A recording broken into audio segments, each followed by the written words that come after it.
네, 지난해 11월 24일 날 다니엘서를 마지막으로 설교했습니다. 7장 1절부터 14절 말씀을 그때 설교했는데요. 제가 예배를 끝나고 요 앞에 나가서 인사를 하는데 어느 자매가 오늘 말씀 감사했다고 하면서 마침 자기가 다니엘 7장을 말씀을 읽고 무슨 뜻인지 몰라서 너무 답답했는데 오늘 말씀에 은혜를 받았다고 했습니다. 설교를 하고 나서 누군가 피드백을 줄 때 자기가 지금 생각하고 있는 말씀이 이해가 안 되고 그래서 궁금했는데 오늘 말씀을 통해서 그것을 이렇게 알게 되었다, 이렇게 말할 때 굉장히 기쁩니다. 왜냐하면 그것은 보이지 않는 거기에 어떤 영적인 작용을 강하게 느낄 수 있기 때문입니다. 우리가 말씀의 은혜를 받는다고 하는 것은 물론 메시지를 전하는 목사의 잘된 준비도 필요하지만 말씀을 받는 사람들의 영적인 갈증이 더 은혜를 받게 한다, 이렇게 말할 수 있습니다. 파리의 수돗물에 석회가 많다고 에비앙을 사다 먹는 사람과 사하라 사막을 온종일 걸은 사람이 느끼는 물 한 그릇의 가치는 엄청나게 차이가 큰 법입니다.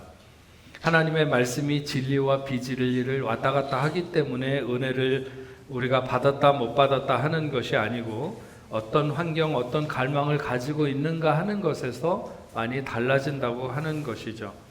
말씀을 늘 사모해서 마치 높은 언덕을 뛰어오른 목마른 사슴과 같이 간절하면 그 말씀은 언제나 우리에게 생수가 될 줄로 믿습니다. 그러니까 아무 생각 없이 만약 나온다면 아무 생각 없이 돌아갈 확률이 굉장히 크다, 이렇게 말할 수 있겠죠. 절박하게 구하고 참는 심정으로 하나님을 찾아 나온다면 그렇게 얻게 되고 또 찾게 될 줄로 믿습니다. 오늘도 말씀의 은혜가 여러분들에게 충만하기를 바랍니다. 지난번에 말씀은 다니엘의 환상이었습니다. 7장 1절부터 14절까지의 말씀은 다니엘의 환상이었고 오늘 말씀은 그 환상에 대한 해석입니다.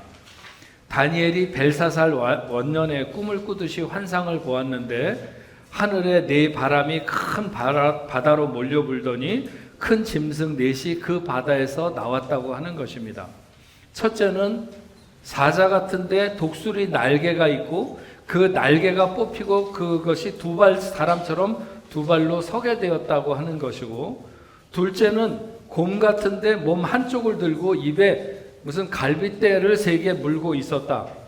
셋째는 표범 같은 것이 있었는데 등에 3 날개 넷이 있었고 또 머리 넷이 있었는데 굉장히 권세가 있어 보였다.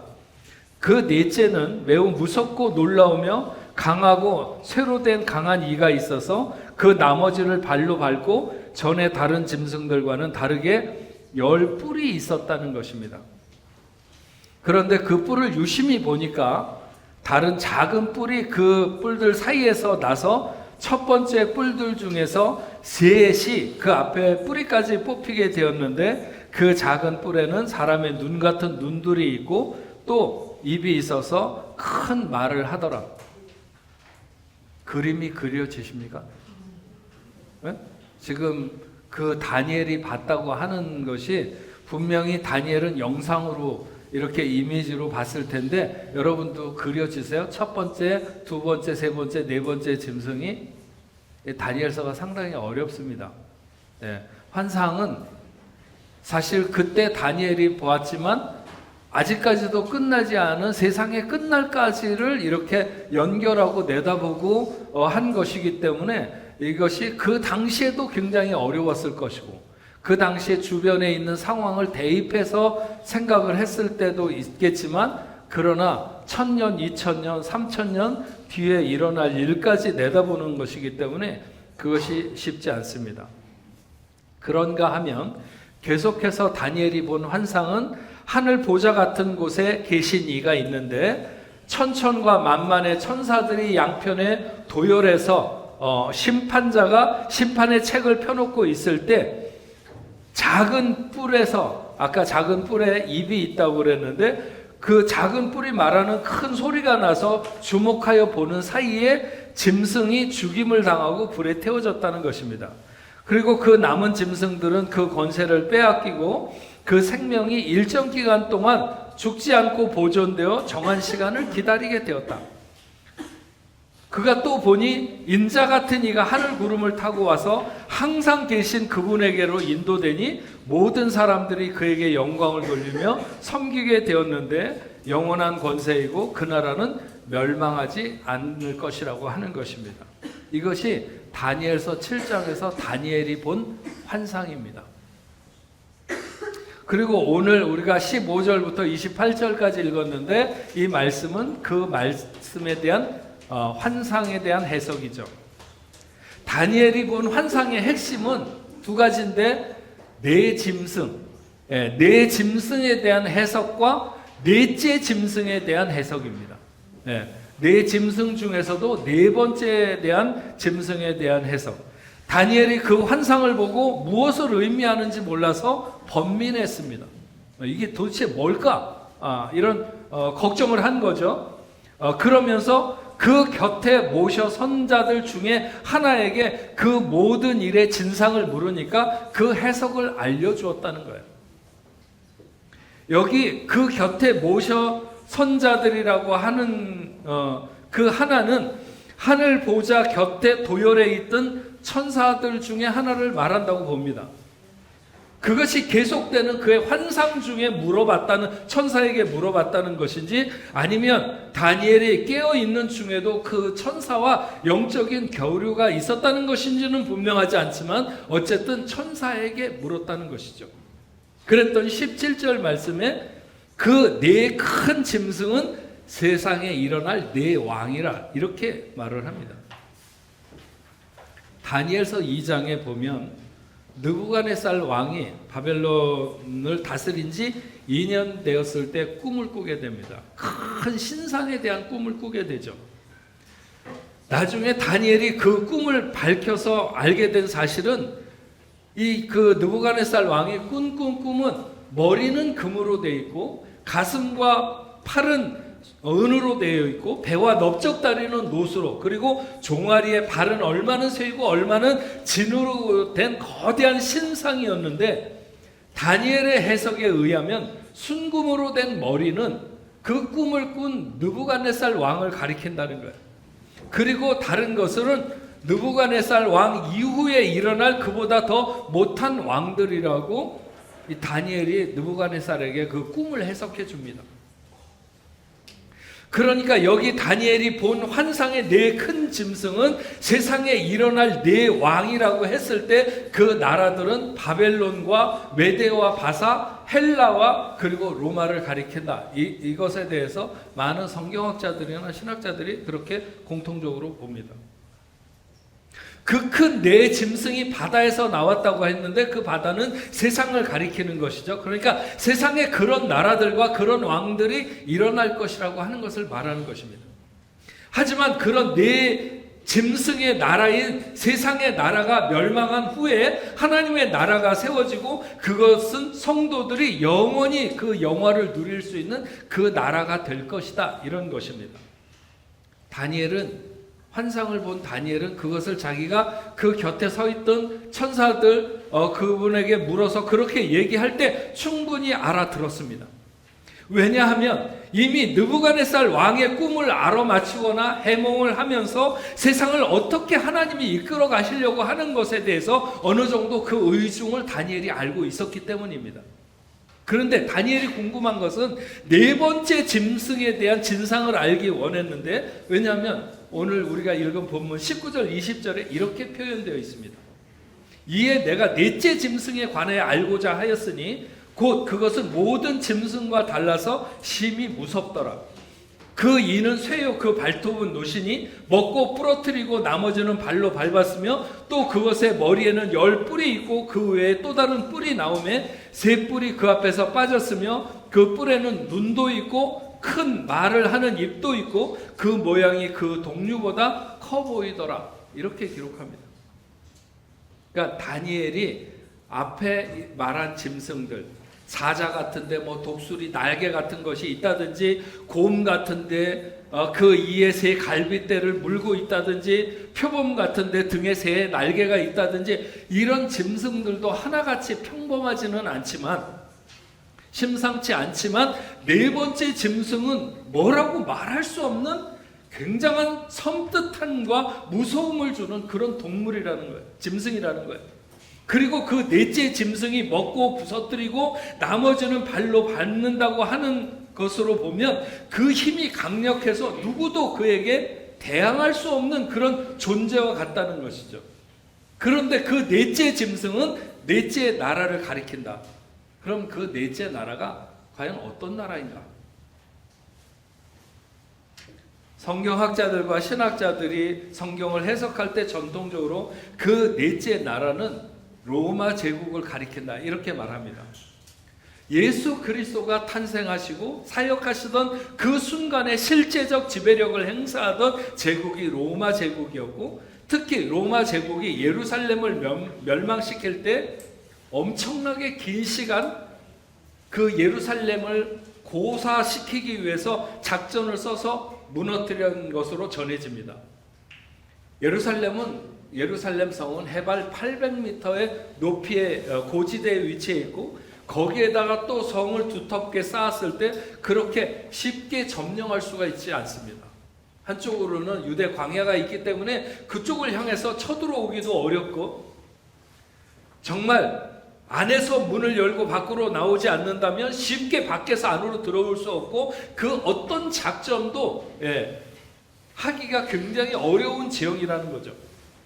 역사에 전하는 바에 의하면 너무 오랜 시간 동안 포위를 해도 안 되는 거예요. 안에 뭐 먹을 걸 비축해두고 물도 저기 하고 그래가지고 사람들이 그 성을 뺑 둘러싸가지고 다 이렇게 포위를 하고 있어도 안 나오는 거죠. 1년이 지나고 2년이 지나도. 그래서 나중에 어떻게 점령합니까? 그 예루살렘 성 밖에다가 토성을 쌓는 거예요. 그 예루살렘 성 높이만큼 토성을 쌓아가지고 그 성을 점령해서 정복하게 되는, 정말 주님이 말씀하신 것처럼 돌 위에 돌 하나도 남지 않을 만큼 그렇게 엄청나게 맑게 무너뜨리게 됩니다. 이스라엘이 수도 없는 전쟁에서 침략을 당했었죠. 예루살렘도 마찬가지입니다. 다니엘서에 나오는 느부갓네살 왕이 예루살렘을 정복할 때만 해도 마찬가지입니다.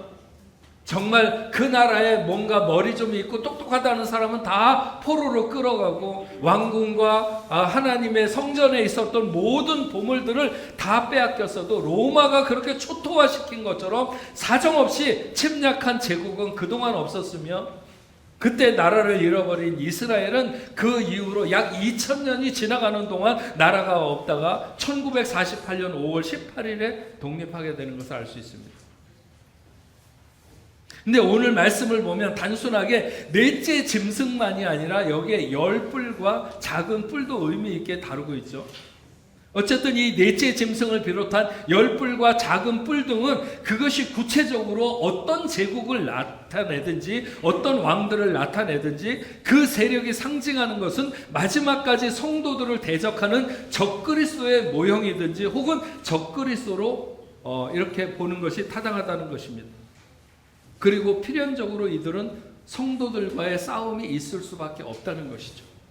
이 넷째 짐승이 두려움을 주는데 그 두려움을 느끼는 존재를 누구로 규정하고 있느냐? 성도들로 규정하고 있다는 거예요. 그런가 하면 그 넷째 짐승과 성도들의 싸움에서 성도들은 그 존재를 이길 수 없다고 하는 것입니다. 성도가 그의 공격을 감당할 능력을 안 가지고 있다는 거예요. 이것은 성도 스스로의 힘으로는 승리를 할 수가 없고, 다만 옛적부터 항상 계신 자의 중보적인 도움으로만 우리가 승리를 얻을 수 있다. 예수 그리스도만이 사탄의 괴계를 근본적으로 물리치고 온전한 승리를 우리에게 주실 수 있는 분이라고 하는 것을 드러내는 것입니다. 그래서 성도가 예수 그리스도를 온전히 의지함으로 세상을 이기고 승리할 수 있다고 하는 것입니다. 천사는 넷째 짐승이 넷째 나라라고 말하며 짐승의 정체에 대해서 말하죠. 이 짐승은 상당한 기간 동안 성도들을 괴롭게 하다가 마지막 심판 때에 이르러서야 멸망당할 것이라고 하는 것입니다. 그리고 나서 하나님의 나라가 영원히 서게 될 것이다. 다니엘서의 이런 부분은 요한계시록의 마지막과 매우 흡사합니다. 세상의 세력은 마지막 최후의 공격을 세게 감행할 것입니다. 이것은 이를테면 마지막 발악과 같은 것이죠. 그렇게 그 넷째 짐승이 하나님의 심판을 받기 전에 감행하는 공격은 상당히 매서울 수밖에 없다. 우리가 살아가면서 경제적인 어려움도 겪게 되고 질병의 위기도 겪게 되죠. 쉽지는 않지만 그렇다고 우리의 숨통을 끊어놓을 만큼 그렇게 위기에 우리가 내팽개쳐지는 것은 아닙니다. 하지만 이 환상에 의하면 언젠가 우리가 맞닥뜨릴 넷째 짐승의 괴롭힘은 그 성질과는 다를 것이라는 것입니다.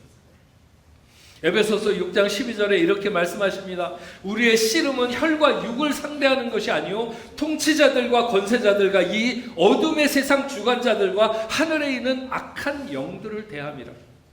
그러므로 하나님의 전신갑주를 취하라. 만약 우리가 세상에 뛰어다니다가 돈 버느라고 하나님의 전신갑주를 취하지 못하면, 만약 뭔가 명예나 권세나 자랑거리를 쫓다가 하나님의 전신갑주를 취하지 못한다면, 만약 조금만 더 하면서 욕망에 늪에서 허우적거리다가 하나님의 전신갑주를 취하지 못하면 넷째 짐승의 마지막 공격에 먹잇감이 될 것이다 하는 것입니다. 그렇다고 그 모든 것이 인과응보적으로 뭔가를 우리가 잘못해서 잘못된 곳에 우리가 서 있어서 아니면 잘못된 곳을 향해서 그런 환란이 오는 것만은 아니라는 것입니다. 어찌 보면 성도의 숙명과도 같은 환란은 성결한 자에게도 찾아온다. 정결한 자에게도 찾아온다고 하는 것입니다. 하나님이 인정할 만큼의 의로운 사람, 욥은 그런 사람이었어요. 그는 하나님의 자랑이었죠. 하지만 그에게 미친 환란은 감당할 수 없을 정도였습니다. 그러나 그런 환란을 당한 후에 그는 신앙이 정금같이 되는 것을 알았고, 그의 표현에 의하자면 환란을 당한 후에 전에는 내가 죽게 대하여 귀로만 들었는데 이제는 눈으로 보는 것 같다. 환란을 겪고 난 다음에 하나님을 훨씬 더 선명하게 알게 되었다고 하는 것입니다. 환난과 시련이 사람의 눈에 눈물을 나게 할 수는 있지만 그 눈을 더 맑게 할 것이며, 가진 모든 것을 빼앗긴다면 그는 예수가 자신의 전부라고 하는 것을 그때서야 경험하게 될 것입니다. 우리는 오늘 그 넷째 짐승이나 열뿔과 작은 뿔 같은 적그리스도의 마지막 공격을 방어하기 위한 연습이 진행되고 있는 가운데 살아가고 있다고 믿습니다. 제가 어저께도 어느 집사님과 그런 이야기를 나눴습니다. 혹시 오늘이 어떤 면에서 지금 가장 힘들고 어렵게 생각된다면 하나님을 향한 바른 자세를 배울 수 있는 가장 좋은 기회가 분명하다는 것입니다. 만약 그런 연습의 시간을 놓치고 적당히 숨 쉴 만한 언덕에 다시 우리가 오르게 되면 우리는 세상과 하나님 사이를 적당히 걸치고 앉은 어설픈 인생이 되고 말 것이라고. 그러니까 오늘 하나님을 알고 오늘 하나님을 좀 더 뜨겁게 사랑하고 오늘 하나님께 더 깊이 나아가는 그런 시간이 되어야 된다. 이런 말씀을 나눴습니다. 하박국 선지자는 세상의 악이 득세하고 의인이 고통당하는 현실을 자기가 하나님의 선지자지만 도무지 이해할 수가 없었습니다. 그래서 하나님께 의문을 제기하죠. 공의로운 하나님이시라면 악인들을 끊어버리고 의인이 번성해야 하는 것이 마땅하지 않습니까? 그게 정상이 아닙니까, 하나님? 그러나 하박국이 깨달게 된 것은 하나님의 심판이 더딜 수는 있지만 반드시 임한다는 것이며, 그때까지 그래서 의인은 오직 믿음으로 말미암아 살리라 하는 것입니다. 네. 믿음이 왜 필요한가? 이 시대를 살아가는데 믿음이 왜 필요한가? 바로 그런 것이죠. 하박국은 이것을 깨닫고 하나님을 찬양하게 됩니다. 언젠가 반드시 하나님의 심판이 임한다고 하는 믿음이 분명하다면 우리는 지금 당하는 환난이 힘들 수는 있어도 결코 절망하지는 않는다고 하는 것이죠.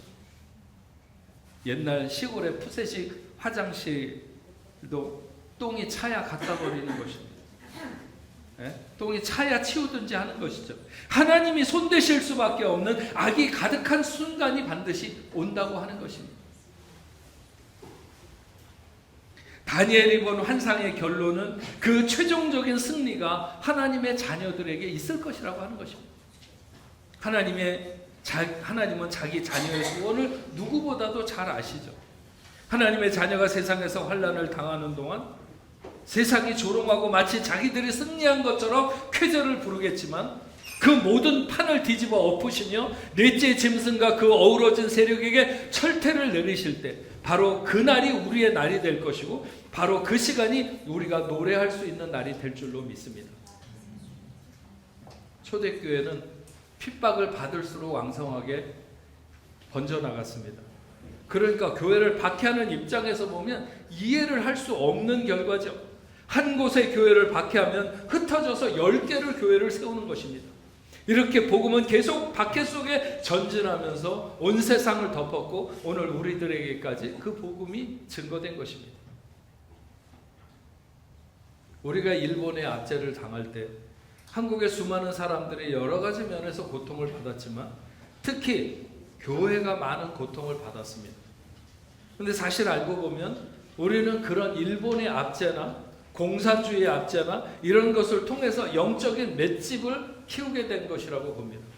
어지간한 환난은 두려워하지 않는 그런 강인한 영성이 그때 만들어졌고 그래서 한국전 이후에 한국교회는 폭발적인 부흥을 이룰 수가 있었습니다. 제가 간혹 얘기하는 것이지만 한국에서 프랑스를 제가 오기 전에만 하더라도 교회에서 사역하면서 교인들 데리고 상박산 같은 곳에 이 평창동 뒤에 삼각산 있잖아요. 거기 산기도를 가면 그 산이 밤새도록 이렇게 웁니다. 산을 이렇게 초입에서부터 이렇게 들어서고 가면 여기저기서 부르짖으면서 막 기도하는 사람들로 인해 그 산이 온통 이렇게 울고 있는 것 같은 그런 근데 그게 삼각산만 그런 게 아니라 고속도로 시작되는 곳에 있는 청계산이라든지 그 건너편에 성화산이라든지 뭐 불광동에 있는 무슨 산이라든지 하여튼 그런 서울 근교에 있는 산마다 그렇게 어느 날 뭐 토요일만 그런 것이 아니라 매일 그렇게 기도하는 사람들이 많았어요. 근데 그때 많은 사람들이 무슨 기도를 했느냐? 구국기도였어요. 구국기도. 나라를 위한 기도. 하나님, 우리의 나라를 지켜주옵소서. 네. 나중에 하나님의 나라에 가서 물어보면 알겠지만 저는 우리나라 성도들이 나라를 위해서 한 기도가 하늘 창고에 가득히 쌓였을 거다. 저는 그렇게 생각합니다. 왜냐하면 늘 그 기도를 많이 들었는데 하루도 조용한데 어느 때든지 산기도를 가면 우리 팀만 그렇게 기도하고 있는 게 아니니까 우리만 가서 기도를 하는 게 아니라 그냥 이미 다른 사람들이 그 산에 그렇게 많이들 기도하니까. 왜 한국이 위기를 만날 때마다 잘 일어설까? 전 쌓인 기도가 많다고 봅니다. 네. 우리의 믿음의 선진들이 기도를 참 많이 했어요. 나라를 위해서. 다니엘은 27절에 이렇게 말합니다. 나라와 건세와 온 천하 나라들의 위세가 지극히 높으신 이의 거룩한 백성에게 붙인 바 되리니 그의 나라는 영원한 나라이라. 모든 권세 있는 자들이 다 그를 섬기며 복종하리라. 지금 세상은 하나님을 조롱하고 누가 더 세게 하나님에게 반기를 들면 돋보일까 하나님을 우습게 여기려고 작정하고 달려들지만 그러나 저는 크게 걱정하지 않습니다. 인생이 하나님을, 세상이 하나님을 이길 수는 없습니다. 분명히 하나님이 정한 시간에 온 천하 나라들의 위세가 지극히 높으신 이의 거룩한 백성들에게 붙인 바 되리니, 붙인 바 되리니 그게 누구일까요? 바로 넷째 짐승으로부터 열뿔과 작은 뿔로부터 괴로움을 당하고 조롱당하는 성도들을 말하는 것이죠. 그러나 언젠가 분명히 그 지극히 높으신 이의 거룩한 백성에게 다 그것이 붙여지는 날이 올 것이다.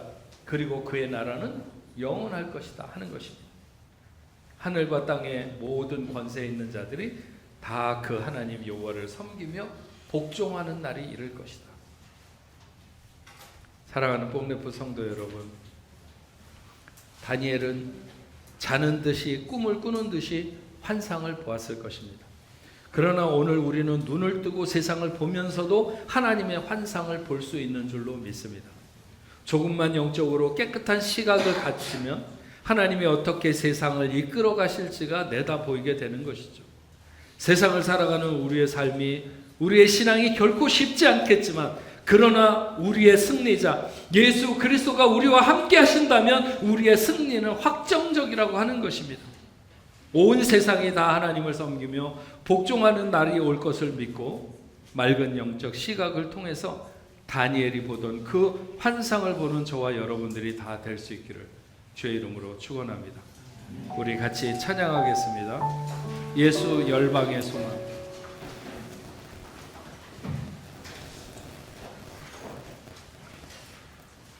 모든 이름 위에 뛰어난 이름, 예수는 주, 예수는 주. 모두 무릎 꿇고 경배를 드리세. 예수는 만유의 주님. 예수는 주, 예수는 주. 온 천하 만물으로 그 보좌 앞 영광을 돌리세. 예수, 예수, 예수는 주. 우리 같이 찬양하겠습니다.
다 같이 합심해서 기도할 때 오늘 말씀을 생각하며 결단하며 기도하십시다.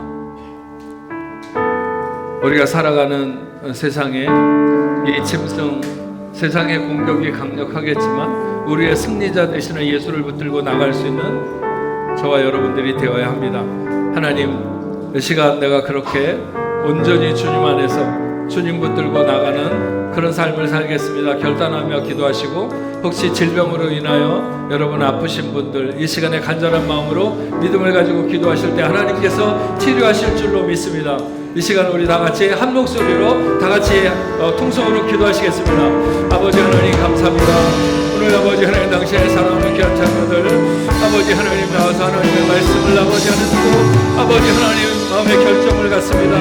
아버지 하나님 아무리 매서우는 사단의 공격이 있다 할지라도 아버지 하나님은 그것으로 인하여 우리가 두려워하지 아니하고 낙심하지 아니하고 아버지 하나님 예수 승리자 되시는 예수 그 주님을 붙들고 나갈 때 아버지 하나님 우리를 아버지 하나님 넉넉히 이기게 하시며 아버지 하나님 우리를 마지막에 아버지 하나님 세상 모든 것이 우리 아버지 하나님 앞에 아버지 하나님 무릎 꿇게 하시고 우리에게 부천받게 하신다고 하시는 그 약속을 의지하고 그런 아버지 하나님 우리가 정결하게 하나님 앞에 붙어있는 귀한 심령들 될 수 있도록 주여 도와주시옵소서. 아버지 하나님 또한 질병으로 인해 고통받는 하나님의 자녀들이 있습니까? 어떤 질병에 놓여있든지 이 시간에 찾아가 주시고 아버지 하나님 저들의 머리 위에 한수하여 예수 이름으로 모든 질병에 물러가게 하시고 깨끗이 낫는 귀한 역사가 있도록 주여 도와주시옵기만을 간절히 바라고 원합니다. 아버지 하나님의 오금 쳐주시옵소서. 저들의 소원을 만족케 하여 주시옵소서. 아버지 하나님 이제는 귀한 역사가 있도록 도와주시옵소서. 주님 역사하여 주시옵소서. 그런 놀라운 하나님만을 같이 하여 주시옵소서. 하나님 오늘도 저희들 하나님 앞에 나와서 다니엘이 보던 환상을 아버지 하나님 우리가 같이 보기를 원합니다. 틀림없이 아버지 하나님 그 짐승들 아버지 하나님 믿는 사람들을 하나님의 성도들을 괴롭게 할 것이라고 하는 것처럼 아버지 하나님 오늘 이 시대를 살아가는 우리도 믿음의 눈을 열어서 그런 현상들을 보게 하시고 더 아버지 하나님 우리가 감당하기 어려울 만큼의 아버지 하나님 그런 시련이 우리에게 있을 것이라고 하는 그때를 예비해서 오늘도 아버지 하나님 예수로만이 무장될 수 있는 저희가 되도록 주여 도와주셔서 어떤 시련이 와도 넉넉히 이기고 남는 하나님의 자녀들 다 될 수 있도록 주여 도와주시옵소서. 하나님 사랑하는 하나님의 자녀들 중에 혹시 질병으로 인하여 고통받거나 힘들어하는 하나님의 자녀들이 있습니까? 주님 찾아가 주시옵소서. 아버지 하나님 어루만져 주시고 예수의 이름으로 아버지 하나님 모든 질병을 고쳐주시되 인생에 손댈 수 없는 부분이 있다 할지라도 하나님이 원하시면 깨끗하게 고치실 줄로 믿습니다. 오늘 믿음을 가지고 간구할 때 아버지 하나님 저들의 머리끝부터 발끝까지 정결하게 하시되 예수의 이름으로 모든 질병이 물러가고 깨끗해지는 귀한 역사가 있게 하여 주시옵소서. 예수의 이름으로 명하노니 예수의 이름으로 명하노니 모든 질병이 당신의 사랑하는 자녀들에게서 떠날지어다 하나님 깨끗하게 고쳐주시옵시고 기뻐 찬양하며 하나님 앞에 영광 돌리게 하여 주시옵소서. 오늘 하나님 앞에 예물 드렸습니다. 드리는 손길들마다 복되게 하시고 또한 아버지 하나님 저들이 하는 사업과 가정과 직장 아버지 하나님 모든 곳에 복을 내리시되 이른 비와 늦은 비의 복으로 주님 역사하여 주시옵시고 메마르지 아니하고 차고 넘치는 은혜가 있도록 주님 도와주시옵소서. 하나님 오늘 하나님 앞에 처음으로 같이 나와서 예배드린 당신의 사랑하는 귀한 자녀들이 있습니다. 신담비, 신예빈, 김수겸, 김지윤, 방예림, 방민혁, 홍혜량, 장윤재, 진웅하 아버지 하나님 특별히 우리 결혼하고 온 우리 이한나, 진웅하 사랑하는 귀한 가정에 은혜를 허락하여 주시옵시고 하나님의 놀라운 은혜가 멈추지 아니하고 부어지는 큰 은혜 있게 하여 주옵소서. 방성광 한정원 가정에 새 생명을 주심을 감사합니다. 하나님의 크고 놀라운 복이 넘치게 하여 주셔서 사랑하는 자녀 방지아가 건강하고 지혜롭게 잘 성장하게 하여 주옵소서. 오늘 처음 나와서 함께 드린 예배 드린 자들 돌아가는 발걸음에 또 저들의 생에 늘 추적하시며 함께 하여 주셔서 하나님의 은혜와 복이 넘치는 복된 삶이 되게 하여 주옵소서. 이제는 우리 주 예수 그리스도의 은혜와 하나님 아버지의 크신 사랑과 성령님의 감화 감동으로 교통하심이 오늘 하나님 앞에 나와 예배하는 당신의 사랑하는 자녀들과 저들의 가정과 직장과 두고온 구국에 세계 만방에 흩어져 복음을 전하는 모든 선교사들과 그 사역지 위에 이제로부터 영원토록 함께 있을지어다. 아멘.